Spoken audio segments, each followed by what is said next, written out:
Bienvenidos, queridos amigos, a un programa más de Conversando con Correa. Como siempre, un invitado que nos honra con su presencia, uno de los grandes estadistas de América Latina, 3 veces presidente de nuestra querida República Dominicana. Les puedo decir, por las conversaciones que he tenido con él, me precio de ser su amigo, uno de los líderes políticos de la patria grande con mayor visión global, con mayor visión integral. Me refiero a Leonel Fernández. Bienvenido, Leonel, muchas gracias por acompañarnos. No, muchas gracias. Para mí un gran honor, Rafael, poder compartir contigo este espacio que ya tiene una gran audiencia por toda América Latina. Leonel tiene una visión integral de la política, la democracia, el desarrollo. Y hemos elegido para tratar con él el día de hoy un tema fundamental, la educación como clave para ese desarrollo. Uno de los grandes enigmas, Leonel, ¿por qué la América al norte del Río Grande se desarrolló y América al sur del Río Grande permanece en su desarrollo? Las respuestas son múltiples. Claro. Pero una de esas respuestas es la mala educación y mala educación universitaria también, ¿no? La falta de calidad de nuestras universidades. Los problemas son múltiples, pero uno de los problemas es la falta de presupuesto también para la universidad. No garantiza nada, se puede desperdiciar el dinero, más aún con una malentendida, te ha pasado a ti, me ha pasado a mí, con una malentendida autonomía, donde las universidades creen que es darle plata y que no rindan cuentas a nadie. No, autonomía es que ellos manejan el programa académico, califican a los estudiantes, pero como sociedad debemos exigirle resultados, debe estar coordinado a un plan de desarrollo, objetivos comunes, objetivos como sociedad. Pero obviamente también se requieren más recursos. Interesante es que este diálogo lo tenemos justamente cuando en América Latina estamos celebrando el centenario de la reforma universitaria de Córdoba. Tú traes a colación el tema de la autonomía universitaria. Yo creo que, y digamos, ese es un buen punto de partida para entender la educación superior hoy en América Latina, qué aconteció 100 años atrás. En el fondo, esa reforma universitaria de Córdoba fue una ruptura con un modelo colonial eclesiástico de institución de educación superior.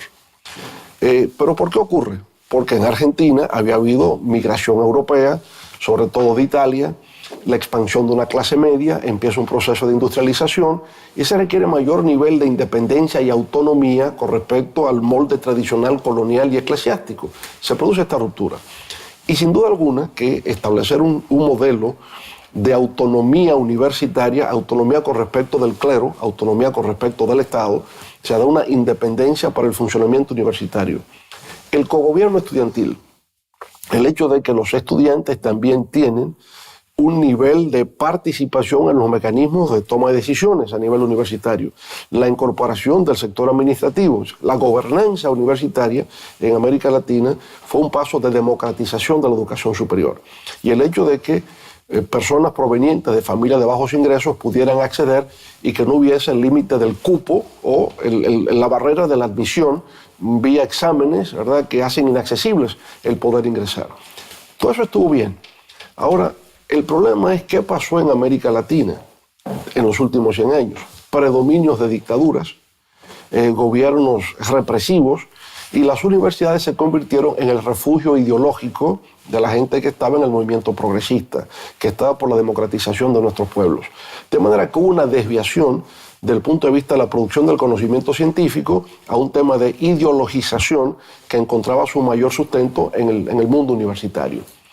Pero todo eso fue correcto hasta que llegamos al fin de la Guerra Fría. En los últimos 25 o 30 años se requiere ya repensar la universidad. La universidad, sobre todo en un momento en que se hace un tránsito de una sociedad industrial a una sociedad del conocimiento. Y el conocimiento tiene un mayor peso en lo que tiene que ver el desarrollo de un país. También es cuántas patentes se registran, investigación y desarrollo. Pero en los países desarrollados, la inversión la da el sector privado, porque logra comercializar el producto, ¿verdad?, que se investiga en los laboratorios. Es ciencia aplicada para la comercialización, es un modelo. Bueno, pero en América Latina el sector privado no aporta nada a la investigación, desarrollo e innovación. Lo que estamos viendo es que en esta fase post-Guerra Fría, donde obviamente ha habido un mayor nivel de democratización, de mayor participación, la universidad debe dejar de ser lo que en algún momento se justificaba ser, que era un centro de refugio ideológico para ir más hacia el avance del conocimiento, hacia el desarrollo de la ciencia y todo esto aplicado a las sociedades con la finalidad de lograr mayor nivel de crecimiento económico y, por supuesto, sostenibilidad en su desarrollo en el mediano y largo plazo. Coincido contigo, Leonel. Hay que prepararse con ciencia y con conciencia. Pero la esencia de la universidad es precisamente eso, la ciencia. Claro. Excelencia académica. Sin excelencia académica no existe universidad. Es altamente deseable que tenga compromiso social. Claro. Pero fundamental es esa calidad académica y es lo que tenemos que alcanzar.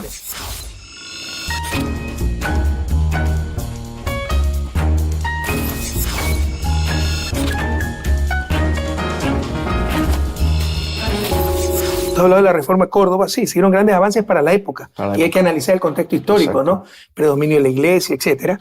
Pero, por ejemplo, el cogobierno. Ninguna de las 20 mejores universidades del mundo tienen cogobierno. Son cosas que nos deben llevar a la reflexión. Sí.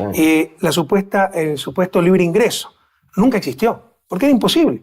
Si tienes un cadáver para aprender anatomía, no puedes tener 2.000 estudiantes. Siempre se limitaron los cupos. Lo que había era una arbitrariedad total, al menos en el caso ecuatoriano, pero te aseguro que fue un fenómeno en toda América Latina, un caos total en cuanto a ingresos. Para empezar, en el caso ecuatoriano, hasta antes de nuestro gobierno, la universidad pública era pagada. En algunas facultades se sorteaban los cupos. Realmente nunca hubo libre ingreso, eso había que organizar. Pero más allá de eso, ¿no? Se trata de calidad, se trata de generar ciencia, tecnología. América Latina es un productor marginal de esa ciencia y tecnología. Eso nos vuelve a un neodependentismo, porque dependemos de lo que generan otros. Y desde mi personal punto de vista, no es solo problema de presupuesto, no es solo problema de armonización de políticas, de coordinación, todas las grandes ideas que tú has dado. Yo creo que es un problema cultural también, ¿no?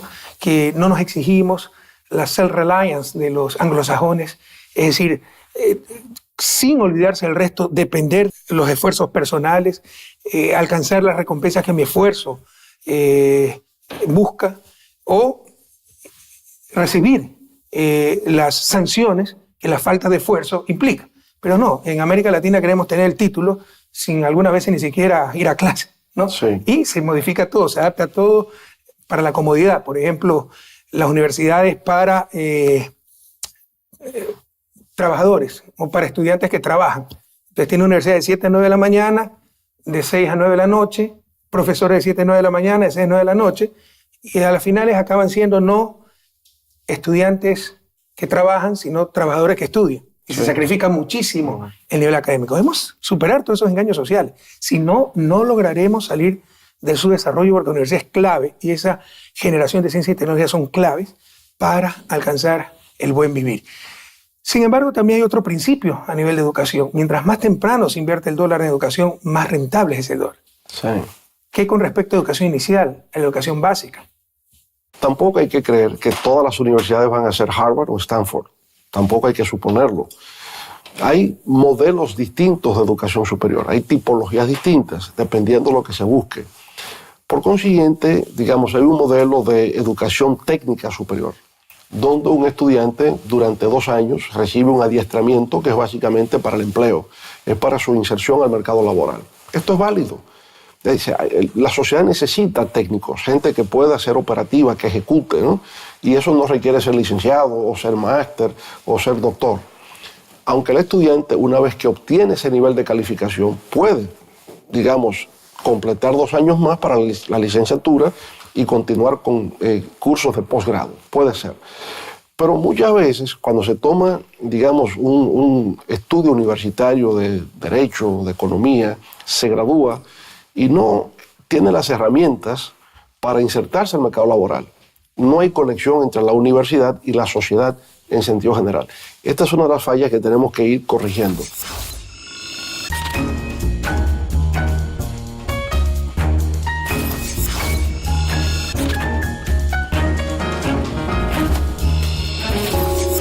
Por tanto, no hay que pensar que todas las universidades estarán en un ranking adecuado. Depende de lo que se busque. Entonces, los americanos llaman community colleges, es el técnico superior. Hay también, nosotros en República Dominicana tenemos un modelo que se llama el Infotep, que es las empresas solicitan a esta entidad que es pública la formación de recursos humanos para el empleo inmediato. Empresas necesitan ciertos recursos humanos para un trabajo específico, se les va a entrenar para eso. son modelos. Ahora, en el caso nuestro de América Latina, concuerdo contigo, Rafael, la reforma universitaria de Córdoba se corresponde con un momento determinado de la historia. Ahora pasamos a otro. Entonces, en el momento en que nos encontramos, donde hay ese déficit, ¿no?, de las universidades nuestras con respecto a otras en el mundo, en un momento en que también hay unas tendencias que se van dando, que es la masificación de la educación superior. En nuestros países, en toda América Latina, en los últimos 25 o 30 años, el número de estudiantes a nivel superior se ha incrementado. Y qué bueno que así sea. Qué bueno que efectivamente tengamos hoy día un mayor número de estudiantes, incluso provenientes de familias de bajos ingresos, que pueden acceder a la educación superior. Pero esa misma masificación de la educación superior conlleva riesgos, porque ahora los presupuestos requeridos son mayores, se requiere mayor cantidad de recursos para poder ofertar una educación a ese nivel. Recursos que no siempre se tienen. Por otra parte también, al haber una masificación, los campus universitarios desde el punto de vista físico no dan abasto. Y de ahí que va surgiendo, y en América Latina se va haciendo en algunos lugares con cierta calidad, el campus virtual.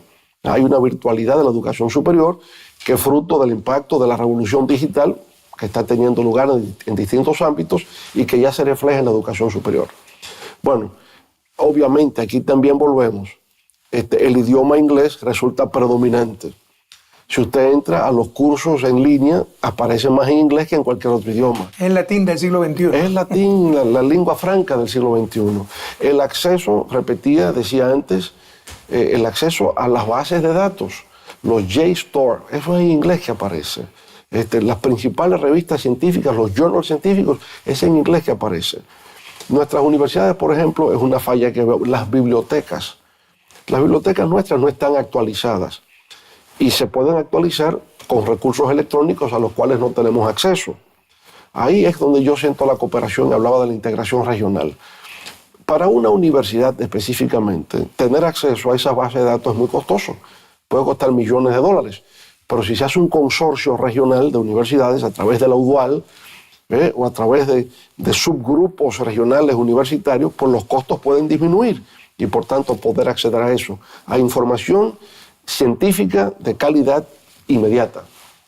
Bueno, entonces la masificación es un reto que tenemos y cómo combinar educación a distancia, educación en línea con educación presencial. El otro tema es la internacionalización. O sea, las universidades también para poder progresar tienen que intercambiar con otras universidades a nivel internacional. Yo, por ejemplo, veo, en esto las universidades españolas han jugado su papel, porque aunque están en el rango medio, en ranking mundial, aún están en un nivel superior al nuestro, que la generalidad de las universidades de América Latina. Entonces, el intercambio con universidades españolas, con la Complutense de Madrid, la Universidad de Barcelona, la Autónoma de Barcelona, la Pompeu Fabra, Alcalá de Henares, Salamanca, ha tenido un impacto positivo en nuestros países. Yo sé que durante tu gestión de gobierno hubo un programa de becas de estudiantes ecuatorianos que iban al exterior. Igual lo hicimos en República Dominicana. Llegamos a tener 20.000, 25.000 estudiantes en distintas partes del mundo, en Europa, en Estados Unidos, en distintos lugares de América Latina, en Asia. Ahora, el impacto que eso genera es inmenso, porque no solamente que el estudiante está en el sitio, en la universidad, es todo lo que aprende en el ecosistema del cual forma parte. Son los periódicos que lee, es lo que escucha en la radio, lo que escucha en la televisión, es el intercambio con estudiantes de otros lugares del mundo, es el acceso a una bibliografía que de otra manera no habría conocido o tenido acceso. Entonces ese estudiante se transforma y desarrolla mentalidad global. Y cuando regresa a su país, a Ecuador o República Dominicana, viene con otra mentalidad.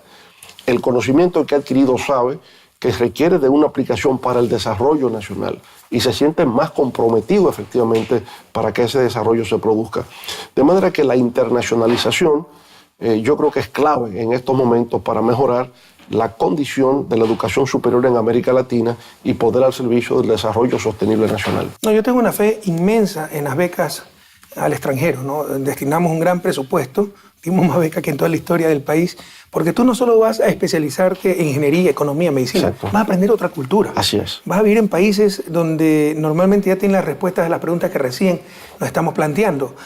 Puedo dar mi testimonio desde mi propia experiencia, ¿no? La primera vez que salí, vine a Bélgica, donde estamos grabando este programa, a hacer mi primera maestría en Lovaina, y cuántas cosas se descubrieron, cuántas cosas se vivieron. Yo estuve aquí cuando cayó el muro de Berlín en el año 89, entonces uno se enriquece de todas las formas, no solo en la parte académica, y todo es importante para el desarrollo. También aprender otras culturas, aprender cómo resolvieron estos países los problemas que probablemente nosotros recién estamos enfrentando en nuestra etapa de desarrollo.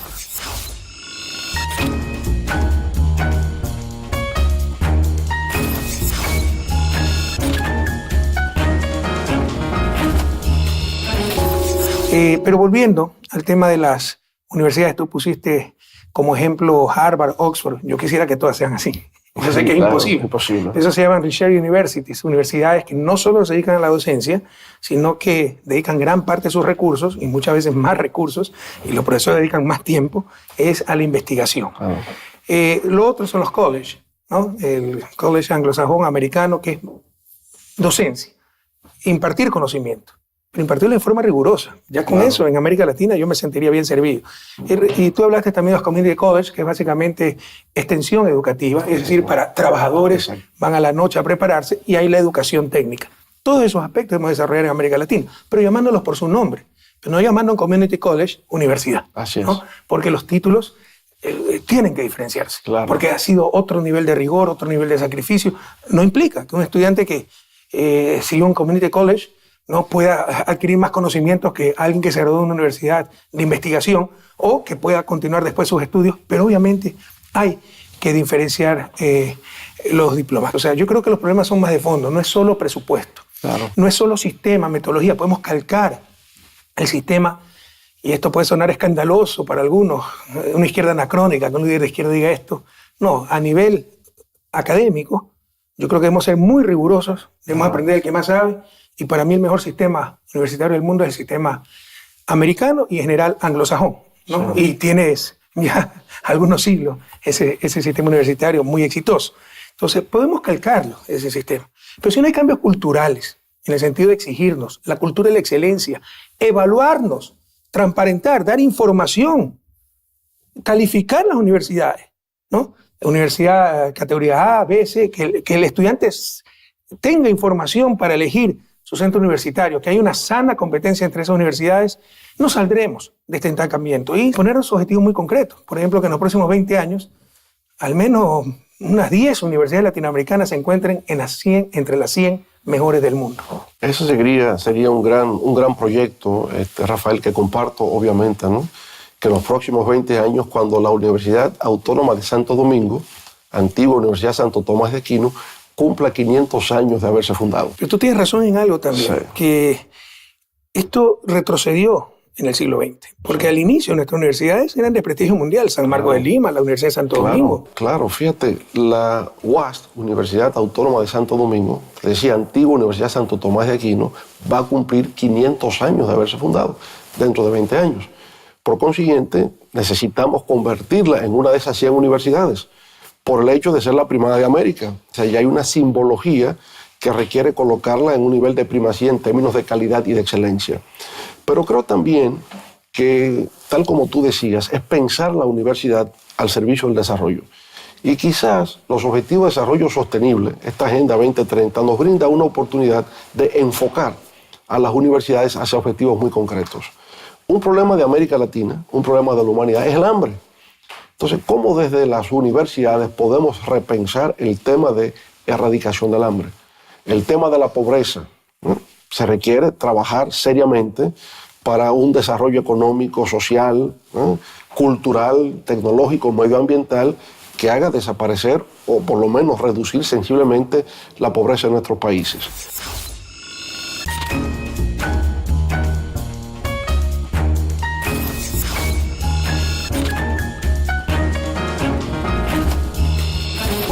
Ahora, ¿cómo hacerlo desde el ámbito universitario? Como tú decías, la universidad no solo difunde el conocimiento, sino que tiene que producir conocimientos. Y en ese sentido, importante es que nuestras universidades, en el nuevo diseño curricular, porque también hay que pensar los contenidos curriculares, se aprende el carácter interdisciplinario que el conocimiento científico tiene hoy día. No es que si yo estudio medicina, me dedico solamente a estudiar anatomía y fisiología, ¿verdad? Y todo lo que tiene que ver exclusivamente con las ciencias médicas. Es que las ciencias médicas están relacionadas con la sociedad y por tanto el estudiante tiene que ver otras áreas del conocimiento que complementan lo que se sabe del punto de vista anatómico y fisiológico, que es lo tradicional. Fíjate que hoy día existe la ingeniería médica, combinan ingeniería con medicina. A mí me llamó mucho la atención que a Mario Vargas Llosa lo invitan cada año a la Universidad de Princeton a dar un curso a ingenieros sobre creatividad. Un novelista enseñándole a ingenieros lo que es la creatividad. Porque hay elementos en común para el arquitecto, para el ingeniero, para el escritor de ficción, de qué es la creatividad, ¿no? De dónde vienen las ideas, cómo es que las cosas se hacen. Entonces yo creo que este Objetivo de Desarrollo Sostenible, para trabajar los temas de la educación, que es uno de los objetivos, calidad de la educación, cómo formamos docentes que sean capaces, ¿verdad?, de educar a sus alumnos. Eso va a requerir también la nueva filosofía educativa de qué estamos hablando. De manera que me parece que aunque no fue concebido con ese propósito, los Objetivos de Desarrollo Sostenible permiten reorganizar las universidades en un enfoque interdisciplinario, multidisciplinario de producción del conocimiento que se aplica para mejorar a nuestros pueblos. Pero mira, la clave es esa producción de ciencia y tecnología para con menos recursos hacer más. Esa ha sido la clave del desarrollo, sí, ¿no? Tú puedes tener acumulación de factores, tener gran cantidad de tierra, mar. Todo eso fue superado en el siglo XX. Los países que se desarrollaron fueron aquellos que tenían talento humano para aplicar ciencia, tecnología, conocimiento y también que enfatizaban mucho la innovación. Exacto. Hacer nuevas cosas mejores con menos recursos. Y para eso la universidad es fundamental. ¿Cómo lograr, cómo atender ese desafío? Sigue siendo la pregunta abierta. ¿Se necesitan más recursos? Tú has hablado de pertinencia. Algunas veces se entiende mal la autonomía. Todo el mundo en América Latina quiere ser autónomo, pero sí, menos en la parte financiera. Ahí sí deben recibir todo el presupuesto del Estado. No digo que esté mal. Hay universidades privadas de primer nivel, Harvard, pero hay universidades públicas. El sistema público de California es el mejor del mundo. Davis, UCLA, San Diego, ¿no? Y está bien. Pero entender que la autonomía es para libertad de cátedra, para evaluar a los estudiantes, admisión. Pero tienen que estar en función de los objetivos de desarrollo de la sociedad a la que se pertenecen. En Estados Unidos se rige mucho por el mercado. Yo tengo mis cuestionamientos, pero al menos se puede hablar de un mercado. Para que haya mercado debe haber redistribución del ingreso, capacidad de compra, que son para establecer los precios, que son las señales de mercado. En América Latina, con la concentración del ingreso, las señales de mercado son cualquier cosa. Yo creo que la clave del desarrollo de países como Estados Unidos, de las universidades de Estados Unidos, la Universidad Anglosajona, ha sido esa cultura de la excelencia. El resto se deriva de ese núcleo, que es buscar la excelencia.